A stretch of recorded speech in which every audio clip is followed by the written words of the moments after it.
अस्सलाम वालेकुम।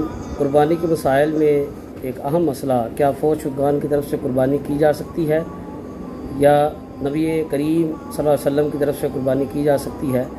तो इस सिलसिला में कोई सही हदीस अलग से कुर्बानी करने की नहीं है और ख़ुसूसन नबी सल्लल्लाहु अलैहि वसल्लम की तरफ से कुर्बानी करने की कोई रवायत, सनद या सहाबा सहाबियात का अहले बैत का अमल नहीं मिलता। अलबत्ता आप अपने फ़ौजशुदगान को कुर्बानी की नीयत में शामिल कर सकते हैं। जैसे सही मुस्लिम में हदीस है, नबी रहमत सल्लल्लाहु अलैहि वसल्लम ने फरमाया, हज़रत आयशा सिद्दीक़ा रज़ियल्लाहु अन्हा राविया हैं कि एक मेंढा लाओ जिसकी आँखें, सीना, पेट और खुर जो हैं वो काले थे। आपने उसको ज़िबा किया और ज़िबा करते हुए आपने नीयत ये पढ़ी, बिस्मिल्लाह अल्लाहु अकबर, अल्लाहुम्मा तक़ब्बल मिन मुहम्मद व मिन आलि मुहम्मद व मिन उम्मति मुहम्मद। तो इससे ये क़यास किया जाता है कि फ़ौजशुदगान को नीयत में शामिल किया जा सकता है, अलग से कुर्बानी करना उनके लिए साबित नहीं।